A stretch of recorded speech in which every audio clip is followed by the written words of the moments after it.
I suck at jiu-jitsu. How do I suck less at jiu-jitsu? I guess to suck less. Ladies and gentlemen, the diabolical leader of the head knot squad.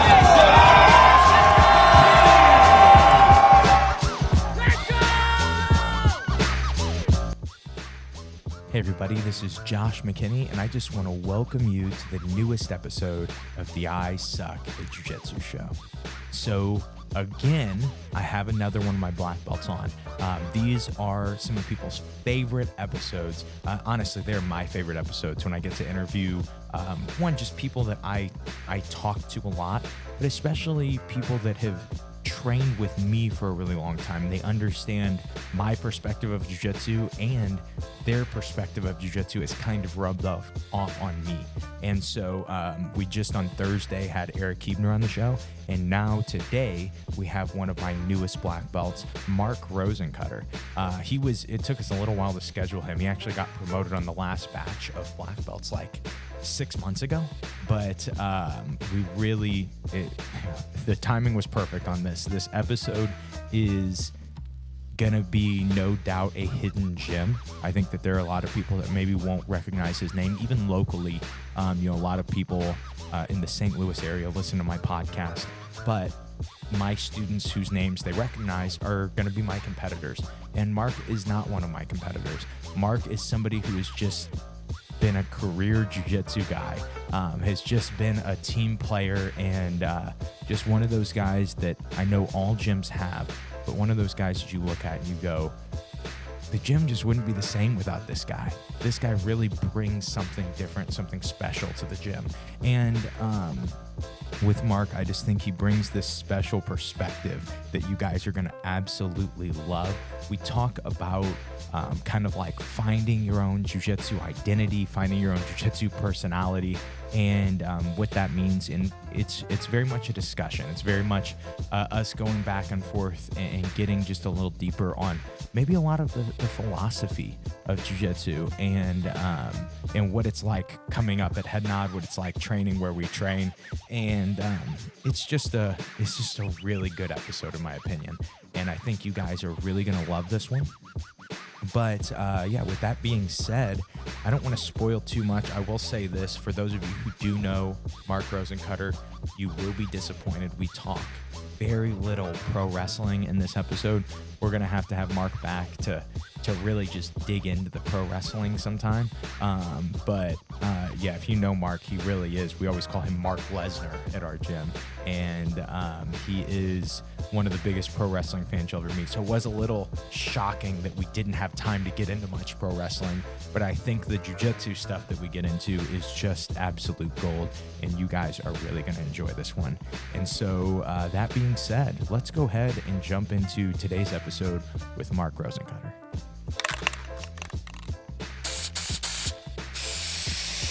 Mark, how are you doing today?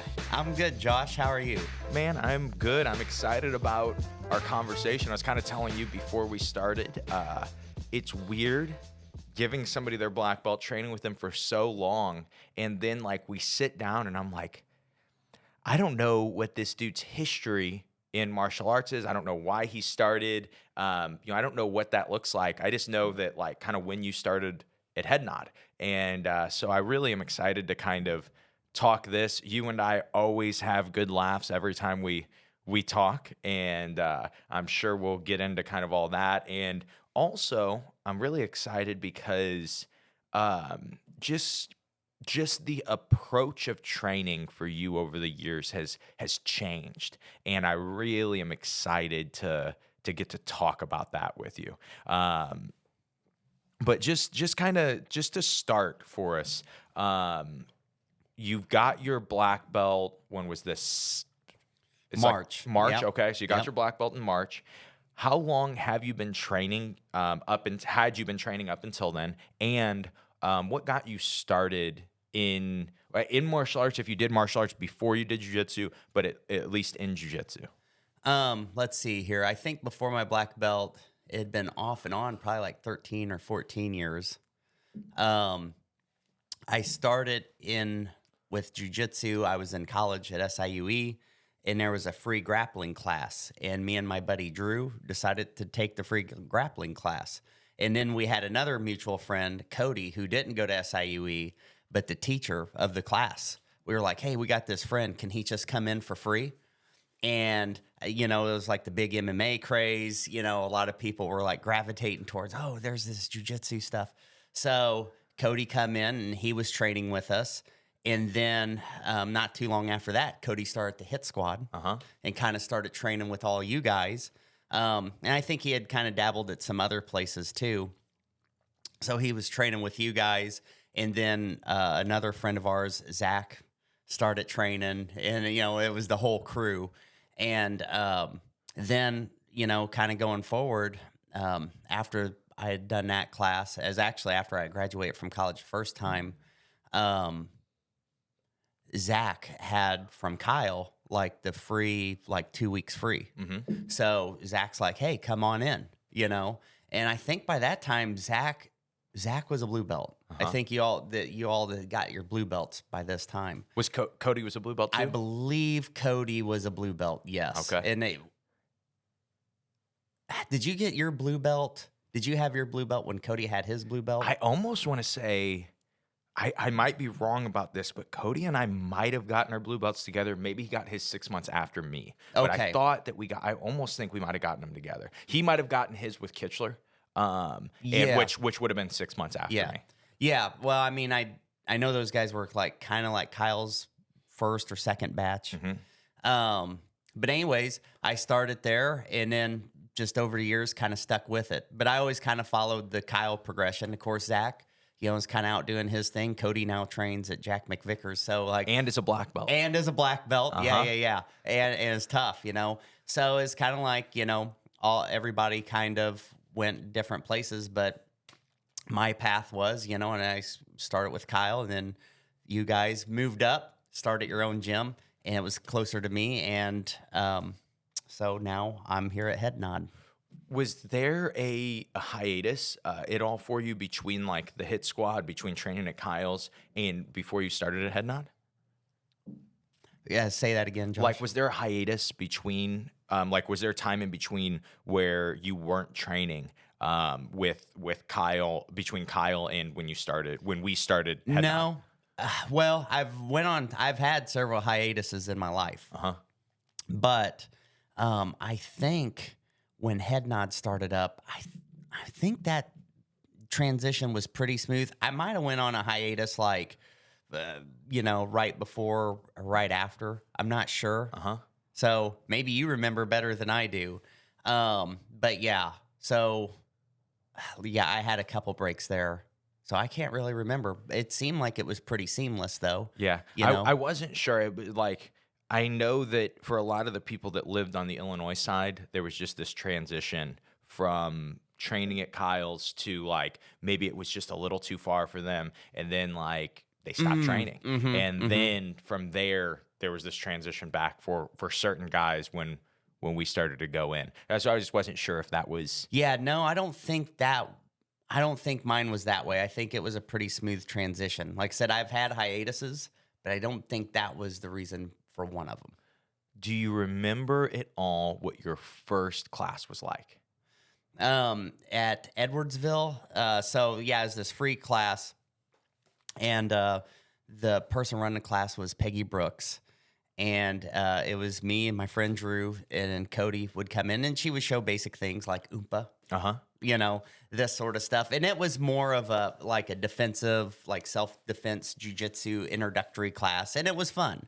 It was a fun class, but also she would bring in people to help. And one of those people was Derek McGuire, because they would all kind of train together.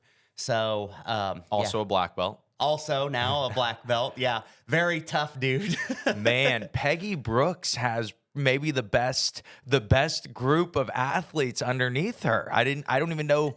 I've never heard the name, and three black belts that I know all were training. There you go. Yeah.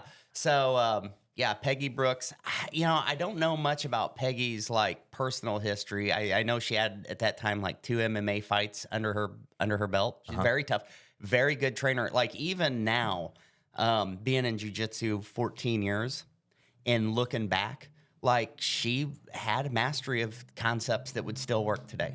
You know what I mean? So it was a very good interjectory, very good training. And so for you, something I always specifically remember about you in training was, and I think that I've always kind of encouraged this with everybody on the team, is you found a specific way that you were liking to learn. And you really gravitated, my dad was the same, really gravitated towards like Gracie Academy online, right? And really gravitated toward Gracie University? Gracie U? Yeah, Gracie University. And really gravitated towards that style of teaching and that style of jiu-jitsu. What was it in that style of jiu-jitsu that kind of got you, or that style even of teaching that kind of got you, that was helping you learn? Well, let's see here. I don't know what my first experience with like the Gracie University or going out to Torrance or any of that. I don't know if I went out to California first and was like, oh, okay, there's something to this. Or if I started with Gracie U first and then went out to Torrance. And I think it all kind of happened at the same time because I had a training partner in St. Louis, a mutual friend, Shaq. And, he moved out to LA, had trained at Gracie U. So that was kind of happening. So maybe, and I kept contact with him. So maybe that was kind of it. And I was like, well, I'll try Gracie University. Plus there was like a lot of buzz with Gracie University. Oh yeah. Because a lot of people are like, it's McDojo, they're ruining jiu-jitsu. So me and one of my training partners, we do a lot of private training together. Goldie, we got a Gracie U account and gave it a shot and started with combatives. And I think there was a few times, there's a few moves with the combatives. One was their guard pull. I remember this specifically. And I'm like, okay, guys, like, yeah, whatever. You know what I mean? But as I watched the video and as I tried it, I'm like, well, wait a second. This completely makes sense. I understand why they're fitting it into this, into the game here. And I was like, wow. So like, I remember that specific moment. And after that, I just gave all their techniques a chance. Yeah. I know there's a lot of people said, well, this is, whatever, this sucks. But really, if you apply what they show, it's like, okay, there's a lot of good gold here. Yeah. Sometimes, and I really admired the brothers, but they're long-winded. They are, but there's always, everything is very thorough. And it's a very like non-athletic style. They don't show like a lot of crazy. They do show advanced guards and stuff, but it's not like I don't know. A lot of things are very broken down, very fundamental. It's nothing. They don't really. They show things that a lot of people could do. And I see that so much. I see that I remember my introduction to kind of Gracie U, and I think still for me, I have a unique perspective on this as a competitor. Most competitors that, like you said, oh no, this isn't real jiu-jitsu. This wouldn't work in competition. And that is this push that a lot of people say. And I remember starting out teaching kids classes at Head Nod, and it just being like, what the heck do we show these kids? And they had a really good course for kids. And so what we started to do was like, I think you could pay for just everything. And so we started to do that. And then we started to kind of learn in the adult, in the combatives and learn all the other stuff. And my dad and I were both like, this is really good. I know that people act like it's not, people don't like it, but this is really good. And I still, I look back to the time I was a brown belt and I got to do a seminar with Huron, and I still use a lot of things that he taught at that seminar. And I can't tell you how many seminars I've done and how few of them I actually still use any of the techniques. Do you, you got to experience actually, like after doing combatives for quite a while, you actually got to experience rolling with Henner, correct? Yes. Yeah. Can you tell me what that experience, this was recent too. Yeah. Can you tell me what that experience was like? Well, I've been out to LA several times and trained there. Never trained with Henner. You know, I've had a few classes under Henner, but I just got my black belt, and I knew that I think Henner likes to train with black belts he don't know, you know? So he comes up to me before the class, and there was a lot of people, and he's just like, whoosh. So I guess he recognized, like, I've never, you know, I don't, who's this guy? But, you know, he was kind of like, have we met before? I was like, well, I've been in your class before, but, you know, usually I'm kind of in, out. So we got talking. He's like, well, what school do you own? I'm like, I don't own a school. You know, I'm just here. He's like, okay. And I told him that I train under you and that your brother, I said, Henner, you know, your brother was on his podcast, you know? So he kind of chuckled. And then, so I got to roll with Henner. He called me out. But yeah, it was interesting because, you know, Henner does do what he teaches, like 100%. When I was rolling with Henner, there was like no crazy guard or no crazy lapel guard or some new technique that I didn't know what he was doing. Like every single thing, for the most part, like I knew what he was doing as we did jiu-jitsu. But one thing that Henner seems to be like, at least this is how I felt when I roll with them, is just going from one thing to the next, to the next, to the next, to the next, to the next, to the next. You know, and I do think like some guys that kind of have jiu-jitsu, you know, like mastered, they, I don't want to say like minimize movement, but it's like you can't do anything to them. You know what I mean? And that's kind of their approach. But with Henner, it was just kind of like he would always just win these like little individual races. And he did do, you know, what he shows. So it was pretty cool. And really even rolling with Henner, because before I went out, you told me, you said, man, you're going to go out there. If you get a chance to roll with them, you're going to learn so much more because you know so much more now. And I was kind of like, okay, yeah, Josh. But I went out there and it kind of was true. Like that role, I got a lot out of. And I do think, you know, training, you know, kind of doing the combatives and doing the BBS series with my friend, I was able to understand, okay, I see what he's doing here. Okay, you know, I understood. But that was a good role. And the other thing about Henner too is it just seemed like I noticed with myself, because the cool thing was I trained with a black belt right before I trained with him. So, you know, sometimes I tend to get tunnel visioned or stick with a position. Like I'm going to try to make this choke work. But Henner was just, it was like he was, I don't want to say like put a percentage on it, but he was like semi-attached to everything he was doing. And it was just one after the next, after the next, after the next. And so, yeah, it was definitely a good role, a good time. And yeah, it's good to be out there. So.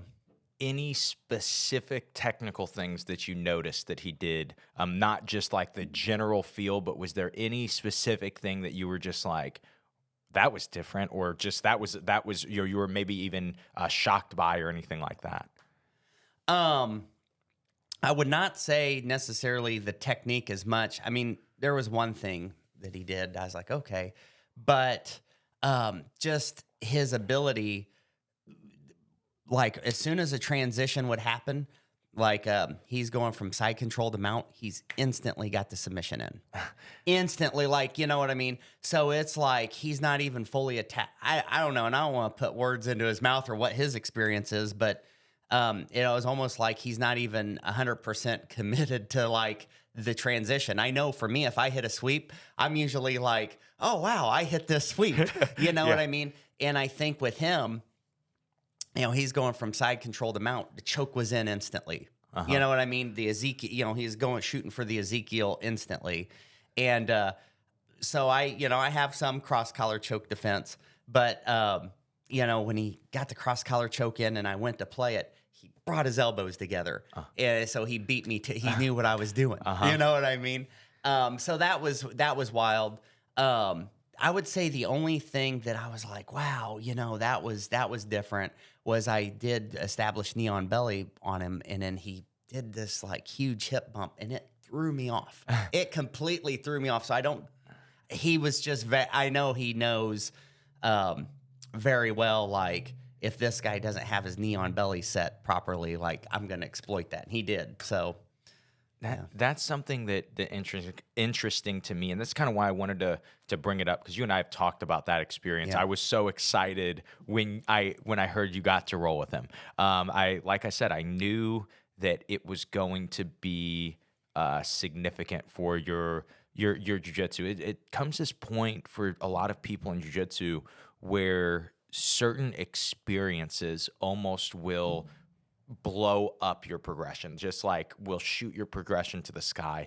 And it's not always like a specific class, or it's not always like a specific thing once you get to a point, or like an instructional you watched. For most people, as you get better, to me, it's like something happened and it burned it into your brain just differently than it ever had. And it just tweaked your perspective a little bit differently than it had. And, it was really cool to hear that from you. But that is like the other thing that I noticed when you talked about it, is it wasn't the individual techniques that he knew or the individual techniques that he did, as you would hope. He was, like you said, his game was pretty basic, but it was his skill, and that is like this separation, I think, for most people that they almost don't understand, is that jiu-jitsu is skill, So for you, with kind of like your jiu-jitsu progression as your coach, I've gotten to see it, right? And there was, I saw it. My dad also saw the same exact thing. There was this it was bizarre, almost a moment in your jiu-jitsu at brown belt where you went from like being a pretty good brown belt to like being a pretty good brown belt. Like, oh wow, this is different. You can have really good rounds with anybody in the gym, and we have a very, very tough gym and a very, very tough room to have good rounds in. Do you remember kind of that time in your jiu-jitsu, and do you remember anything specific about that time? Yes and no. So that on that one, I don't know if there was this one instance that like, oh wow, my mind is blown up. I do know like during the whole brown belt time, it just seemed like I just was revisiting and re-questioning, fundamental things I was doing. Mm-hmm. Side control. I was going into brown belt. I'm still like, how am I going to escape side control? You know what I mean? And I spent months trying to escape side control. And it got bad enough to where your dad told me during one session where I was training with him, he's like, Mark, you got to move on. Mm-hmm. You just got to let go. And the odd thing was, as soon as I started working something else, then like some of the things I was working on side control started to click. Yeah. Which happens sometimes. So that was one thing. I do think too, I just had to throw everything out and tried to explore other avenues that would maybe work better for me. I do know, I'm not dissing this game at all. I think it's completely legitimate. It just doesn't work well for me. But a lot of off your back guards, mm-hmm. You know what I mean? Playing off your back, a lot of like spider guard, lasso, and a lot of guys at our gym are very good at this. Mm-hmm. But I'm just not. It just mm-hmm. doesn't work well for me. So I started to try to get off my back a little bit less, and I kind of felt like just the stand up principle, like Chris Payne's. Mm-hmm. I was kind of like on that path a mm-hmm. little bit. There were some things I'm like, okay, I can just stand up here, or the hands are what's important. I'm not just going to frame the legs. I'm going to worry about where this guy's hands are at, this sort of thing. Because if they can't grip you and they're not above you, what can they do? Mm-hmm. But then when we had the Chris Payne seminar, it was kind of like I was like figuring out like there's something about 1 + 1 that makes 2, maybe. Uh-huh.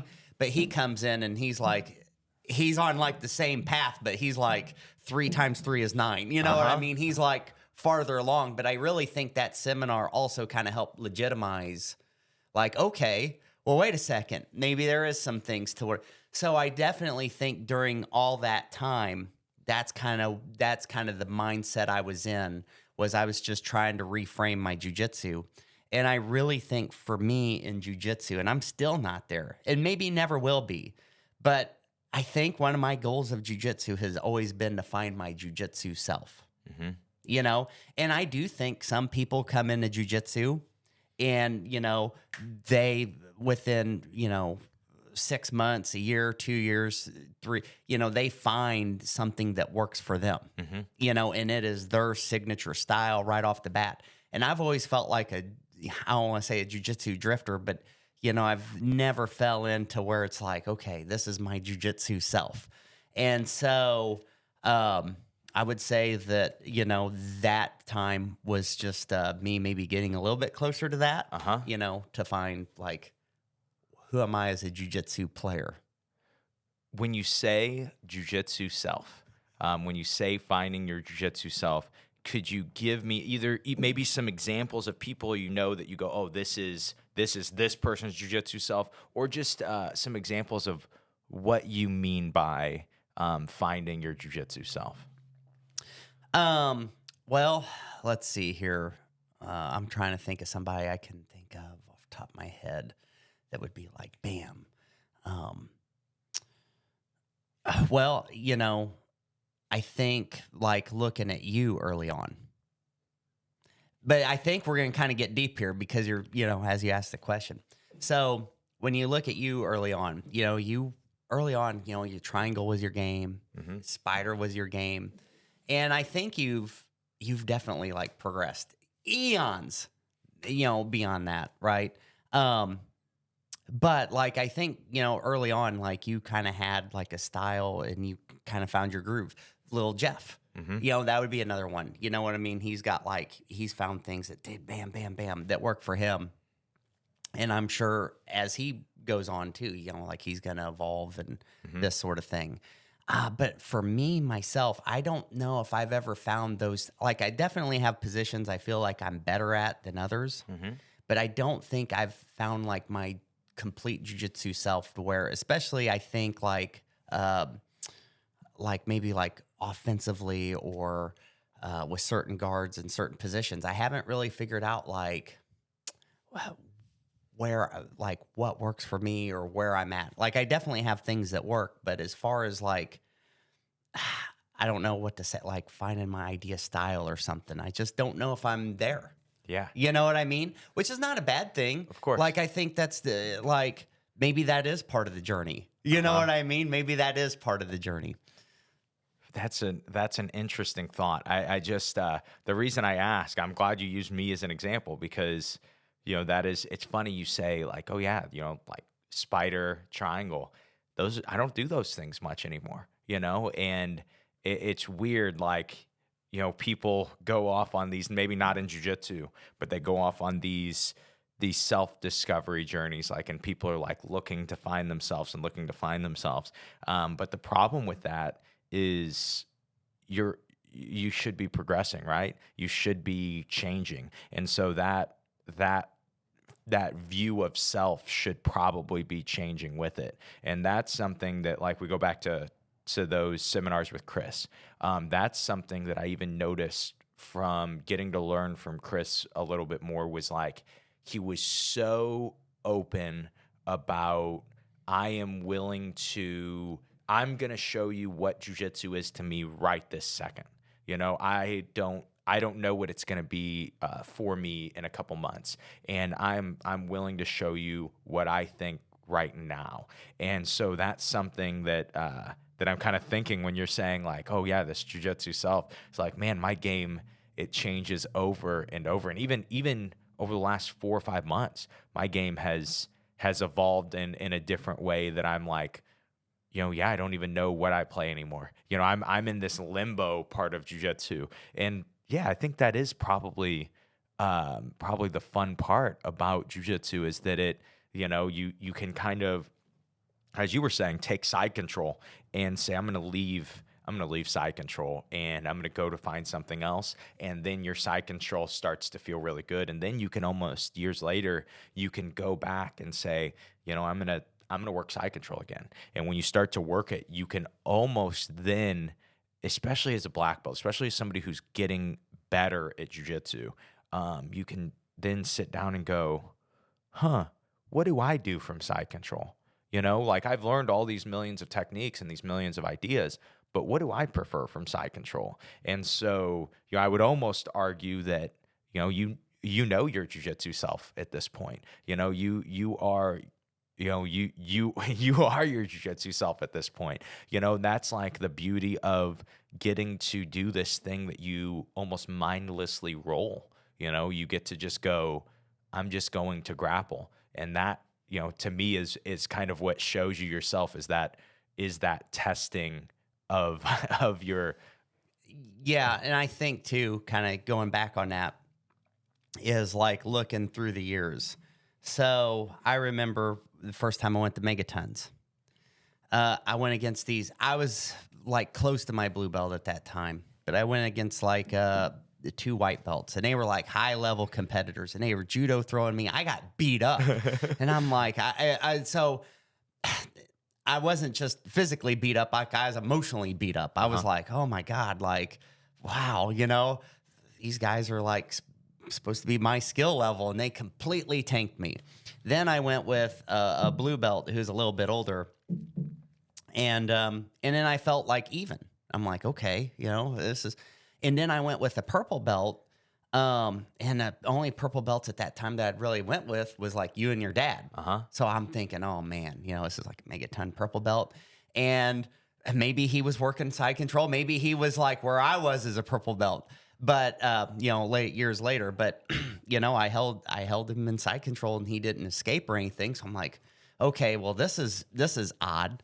And then a couple, probably about a year after that, I was training at Jack McVicker's, and I was going against somebody that was probably like in his 50s, and he was a purple belt, and I was this white belt, and I was scrambling. I was doing all these different things, just running circles around, but I couldn't do nothing. I couldn't do nothing to him. And it was at that moment I said, I understand why this guy's a purple belt, because he is able to maximize like his ability on the mats. You know what I mean? Like maximize his skill advantage over maybe not being as young as I was. So, and he even told me after match, he's like, man, I can't do all those scrambles. He's just straight up like that way.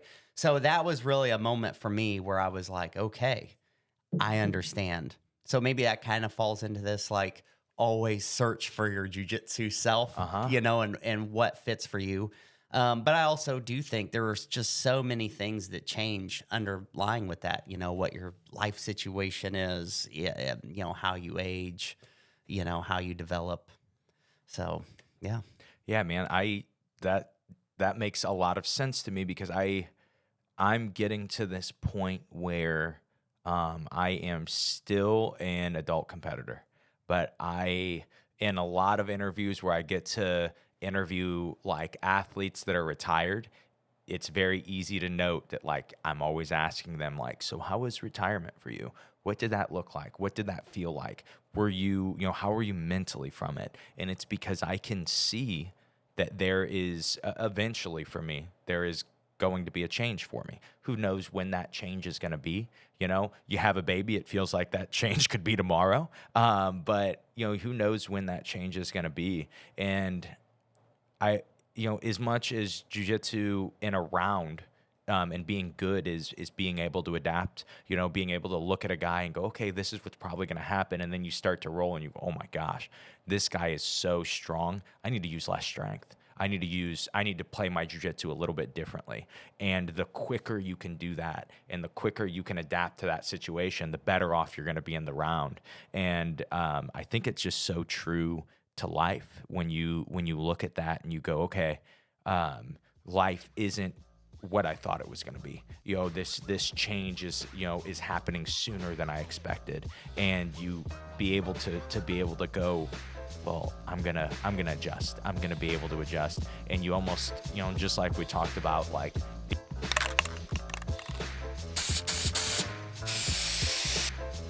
What's up, guys? Josh Mckinney here. Just wanted to interrupt this episode and tell you about something really exciting that we have going on at simplifyingjujitsu.com right now as we speak. And that is this. If you want to level up your guard passing, if you want to have an understanding of guard passing that nobody in your gym, nobody that you compete against has, you need to understand distance from guard passing. More specifically, you need to understand chest over chest and excessive distance and the importance of these two distances and how these two distances make you unsweepable, unsubmittable while you are on top. And the more you can understand them, the more you can attain these two distances, the more you can bounce back and forth between these two distances, and the more you are immune to jiu-jitsu while you are on top. And the only way to get this understanding right now is with the seminars that I did at Watson Martial Arts and Parada Jiu-Jitsu over the last couple months. These two seminars combined for the price of one will change the way you look at guard passing. They will change the way you look at top in general. And they are only available at simplifyingjujitsu.com. And if you purchase these two seminars for the price of one, you also get a third bonus seminar, what we call the Pinch. This is about a 35-minute seminar where we look at what upper body control actually is, what to actually do once you finally attain chest over chest, and how to keep it forever with very minimal effort and being able to put a lot of pressure on your opponents. And that is, again, only available at simplifyingjujitsu.com. We'll make sure to link it in the description. Let's go ahead and get back to the episode.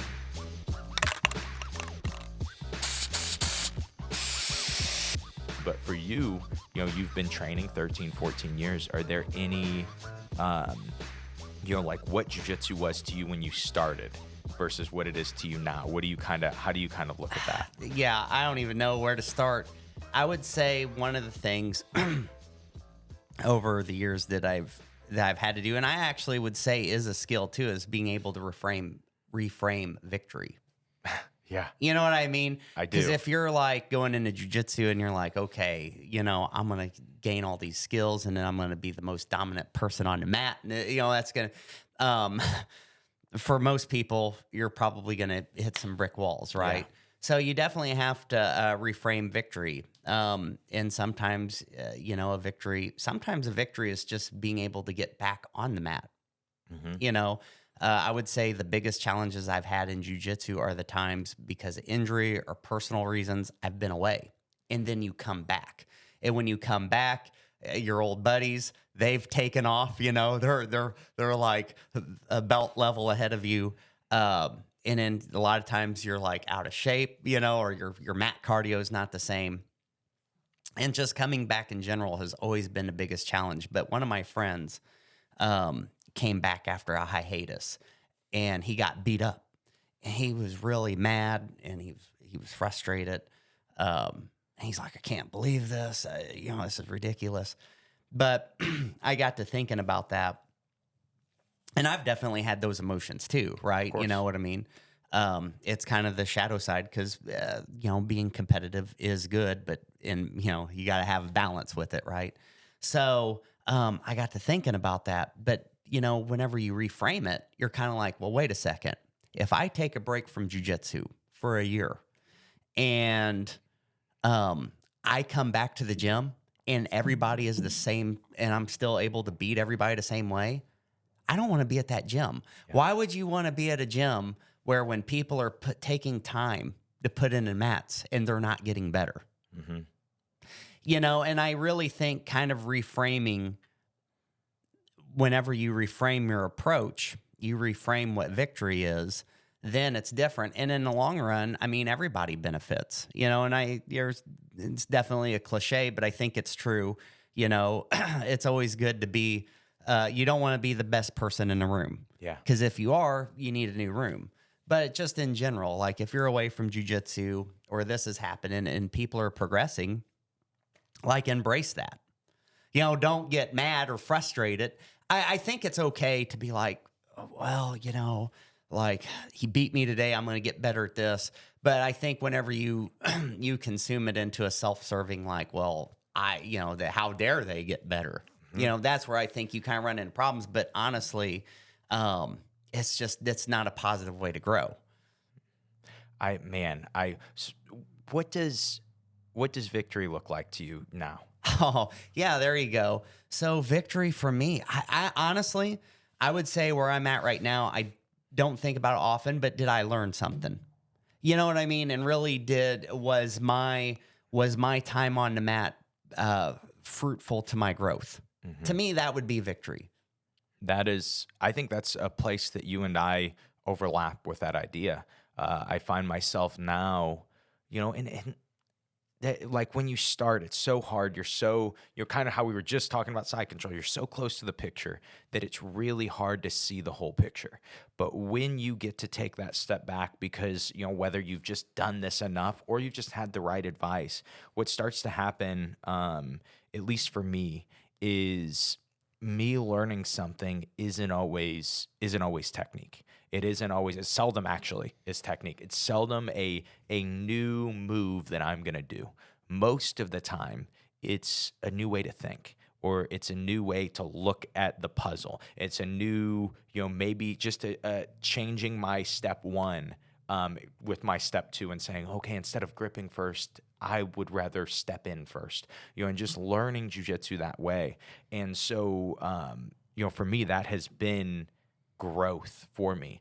But for you, what are some things or even some people that allow you to achieve your victory, your did I learn something today? Or like, what are some approaches that you have that allow you? Because for somebody who's new, if they go, okay, well, I'm going to try to learn something today, it's almost so hard to learn anything when you're so new, right? But as you get better, you become good at learning. What are some ways that you have found to achieve that victory of, did I get better today?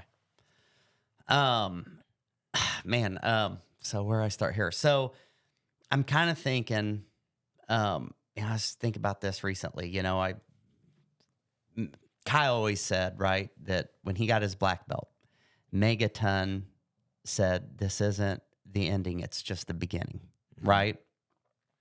So, you know, I got my black belt in March, but I really feel like I'm in a place of jiu-jitsu where I am just now beginning to be able to learn jiu-jitsu.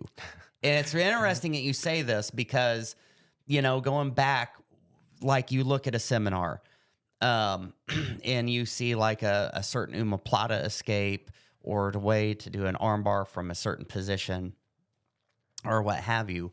You know, whenever you're new, you're kind of like, what's this move? What's this move? And then I think as you progress, then it's kind of like you go to that same seminar, you're like, okay, but what do you do with this grip? You know, and then maybe as you progress further than that, you're like, okay, I got this grip. Like, how am I going to time this with something else? You know what I mean? So I would say those kinds of changes are there. I think another skill in the Reframe Victory, this is probably one of my epiphanies right before I got my blue belt. I remember being in a locker room at Kyle's, and I was just getting beat up. And I said, you know what? I'm just going to tap no matter what. Like, I'm going to go in there. I'm going to do things. If it fails, I'm tapping no matter what. I don't care. And Justin Huff was in there with me. He said, man who's got nothing to lose is hard to beat. And, you know, after that, that was a huge epiphany. I really think for me, for my personal self, that was like that's whenever I was starting to go from white belt to blue belt. And so, and now where I'm at is I try to tell myself, don't get too attached to a certain position. You know what I mean? I'm not going to fight more than 40% for a grip. You know, or, you know, I try to put something on it. Like, I'm not going to go to war over trying to keep the same grip and replay the same move over and over.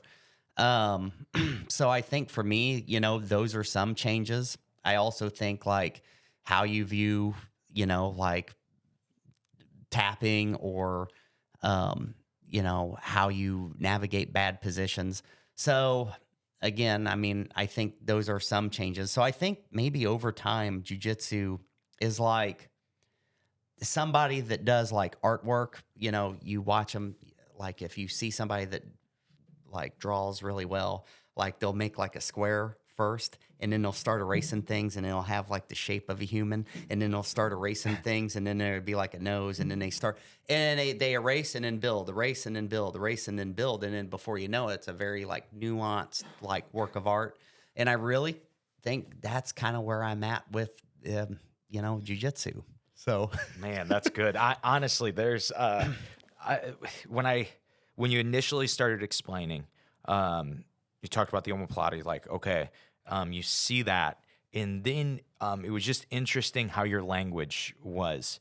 You went to first the what, and you were like, well, what is this? And you started to ask yourself that, and then when you're explaining, you started to ask how, and you started to ask why. And I think that is something in jiu-jitsu that you don't start doing until you start to get that kind of that general understanding of what is going on, right? You've got to start with the what, and you do have to learn the names of the positions, and you have to learn like some moves from those positions. But the problem I see for so many people is they never get to get into this situation, or they're just never told to ask why and how. They're never, and they don't realize how significant it would be if they went from just seeing the move that they see online and do this, compared to why does he do that? Because sometimes, he does, we have Robert, who's, he'll be on the show soon, but has one of the best omoplatas that there is. And when he, maybe he shows us all these details on the omoplata, and I'm like, oh, this is great. This is really helpful for me. But it's even more helpful when I go, hey, Robert, why do you grab that lapel? And then he'll hit you with something like, oh, because if he gets postured or if he gets too close, then I lose the omoplata. And you're like, oh, I didn't realize that. And so you see that, and you, to me, really start to get to learn jiu-jitsu differently. And people, I know when you're early on, because I remember Kyle saying that same story about all the black belts telling him now the journey begins. And I remember being like, yeah, that's BS. That's just got to be something they say. And I think even for quite a few black belts, it is just something that they say. They kind of, their progression starts to slow, and they stop getting as good. But then when you really get around people that are masters of jiu-jitsu, and you get to see that, and you go, whoa, there is so much more to this journey. There is so much more to black belt. There is so much more that I can kind of chase and try to find with black belt. Is there anybody or any situation you've been since being a black belt? It's been since March, was that like 7 months? Yeah. So has there been any situations now that you are a black belt that have made you go, oh man, there's still so much to this journey. There's still so much to try to find. I mean, I think going into that, I felt that way. So I don't really think that was something like I've realized, if anything, as I go on, maybe I feel that on a much deeper level. And so no, there isn't like, yeah. So I'd say it's kind of the opposite, right? You know what I mean? The more I do jiu-jitsu, the more I feel that way. I think there's always something to learn. And not only that, like, how is it going to be like when you age? Like, how are you going to adapt? How is your style going to change? So, yeah. So no. If anything, as I go on, yeah, I feel that more deeply. That is something that we have at our school. I think that is still just less common, is having my dad, who is a 60-something-year-old black belt that still is on the journey, that isn't defined in his, we were working on, I guess it would have been Thursday. It was on Thanksgiving. He and I were training, and he was saying, man, I'm struggling passing these guards. And we talked for 15 minutes on how to get better at these things. And since we all have this constant reminder of like, hey, you can still find the same joy out of jiu-jitsu in your 60s if you know how to approach it. I think it has caused a lot of us on the team to go, like, yeah, of course you want to, hang on to being young and athletic and being able to just do things that other people can't.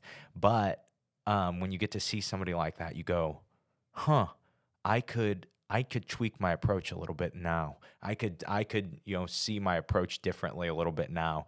As you've aged a little bit, would have been some things that have helped you to actually, I'm sure that blue belt note of I'm going to tap soon. I couldn't imagine anything being more valuable than that. Right. But besides that, are there some other things that have helped you as you've aged while trying to progress at jiu-jitsu, not just showing up, but while trying to get better and to master jiu-jitsu?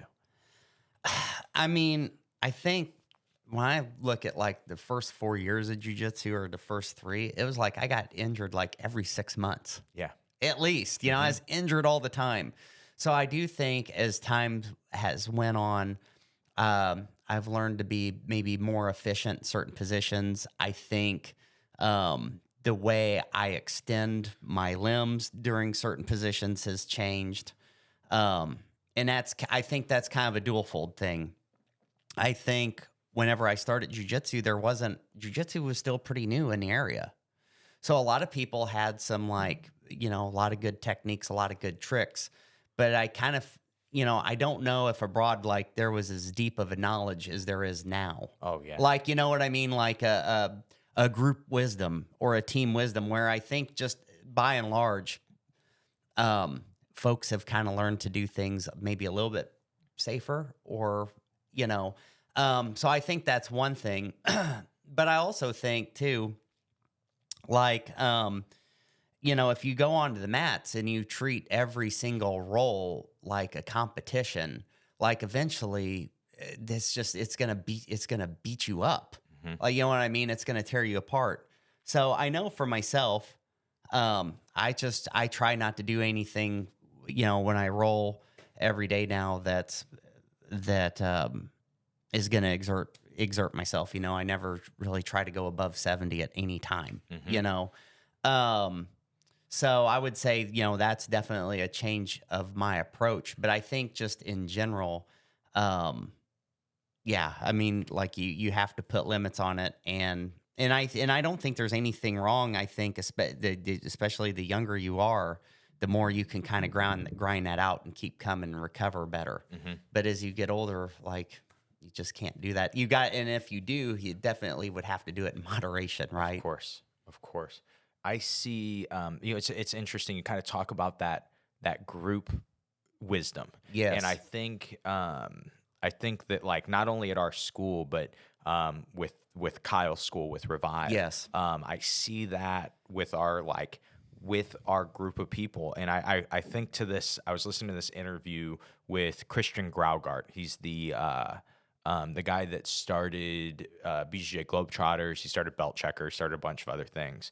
But he gave this example, like if I have 70 years to live, and he's like, and even if I put all 70 years into one project, and he goes, and then I would just like have one other person with me, then it's 140 years into that project. He's like, if I have 10 people, it's 700 years into that project. And I just noticed that is something that we have, as a team, done so much more over the past years, is like being willing to learn from each other and being willing to just say, yeah, this is, all these ideas that we have, most of them are probably crap, but if we can get them together and we can dig deeper on these ideas, you and I, you get to come to a lot of the noon classes. And those, I teach those, and they're usually like a smaller group. And so you and I get to conversate a lot. And I look at, all kinds of different things we've talked about that have helped me in my jiu-jitsu. But then I'm sure that you would say the same thing. And so then when you look at that, you go, yeah, it's this weird thing where, I help you 1% and then you help me 1%. And then somewhere along the line, one of us throws out this like 10% help, and it's huge. but it only came from those little incremental things. And I think that, we're talking about aging in jiu-jitsu. So many guys, it's almost like they want there to just be this one answer. They want it to just be this one thing. And I don't think that exists. I mean, it could. We're just not there yet. Right. Yeah, for sure. But I just don't think that exists. It seems to be this group effort of, you at the beginning of the interview, we talked about all these guys that are still training, and are still, some of them are black belts at this point. And you get to hear that and you go, okay, there is, this is such a group thing, even though in the sport, you're the only person out on the mat and it's supposed to be this individual sport. It is such a group effort to get one guy out on the mat. You go back to talking about little Jeff, how many different people have tried to help him and have tried to, give him advice and help him with his jiu-jitsu. And it's like this culmination of all kinds of people's jiu-jitsu. And it seems to be one of the more beautiful parts of jiu-jitsu is, I don't even want to say, I really liked that idea of group wisdom that you said. And instead of like teamwork, it really is like, none of these ideas are anybody's individually. It's kind of a collective. For sure. So Bryce, what time are we at right now? About 50 minutes. All right, perfect. So I had a fun segue for us because, like I said before we started, I said there is no time that you and I have any conversation. This is probably the longest we've ever talked and not brought up pro wrestling. I would argue that. I think so. And so, I think when you were naming off guys in the beginning, I was naming off all their nicknames that we had. Cody we called C Smooth, Zach we called Zachary, and like we had some good nicknames. And then we always called you Mark Lesnar. And it was always like there was always some good pro wrestling with that. So I thought a fun question would be, if you specifically, or even just your jiu-jitsu journey in general, if you had to compare it to a pro wrestler and you say, this was probably my storyline, who would you compare it to? Oh, man. I know this is a tough. This is like asking a mother who their favorite child is. I know this is tough, but who would you say? Oh, man. This one's going to be off the wall. It wouldn't be no superstar. I definitely don't think, I'm like flashier on the mats. I don't compete or anything like that. So it definitely wouldn't be like that. It'd probably be like, maybe like Lord Steven Regal, or you know what I mean? I almost would say Dean Malenko, but Dean kind of was up high. But these were guys that just kind of was there. I don't even know if Lord Steven Regal, I don't even know if he was on the closer of a pay-per-view. I don't know if he ever sponsored a pay-per-view. I don't think he did. But not that I could think of. Yeah. But we know who he was. You knew who he was. He laughed. But he also stayed with the company. And behind the scenes, was there, did different corporate roles, and then they would kind of use that in certain angles, when he came out. So if I had to say anything, Lord Steven Regal would be it. That is such a good one. He's a company man. I like it. Yeah. I like it. I think back, I'll buy it. I think back to I think I've only cried in one black belt speech that we've had at the gym so far. And I think it was yours. And it was something along the lines of, you thanked us all, but you said something along the lines of, John Danaher could be next door and Atos on the other side, and I would be here. And that mentality is something that it kind of makes our gym beautiful, right? And I see that with you, and I really I greatly appreciate it. I greatly appreciate that when I am teaching noon class, how helpful you are. And, it's really cool to have guys like you at the gym, and so, I love the comparison, though. That was a great comparison. So just kind of to finish, I always kind of finish with the same question on the show, and I've asked you a lot of deep questions. Your ability to come up with answers on these deep questions quickly is shocking to me, because some of them I'm like, there's no way he's going to be able to answer this, right? And you hit me with something good. But for you, what is either some of or the best jiu-jitsu advice that you've ever gotten, or what springs to mind when I say that? Man. Jiu-jitsu advice that I have ever gotten. Well, I guess this would be cliche, tap. Just tap. You're going to tap thousands of times. I think Octavio Couto once had a seminar, and he said something like, if you don't want to tap, do Muay Thai. You know what I mean? Yeah. So I definitely think that would be a tap, go to failure, allow things to fail. I don't know if anybody's, I'm sure somebody's said that, but anyways, yeah, so that would be my thing. And that's advice that I still have to remind myself of every day, course. Hey, let it fail. If it fails, who cares? You know what I mean? Try to learn from it and go forward. So yeah, that would be it. Man, that's great. Mark, do you have anything you want to say to finish? Nope. I think this is it for me. All right, man, I really appreciate you being on the show. I really enjoyed our conversation. Me too, Josh. So yeah, thank you very much. Mark, that was gold, man. That was...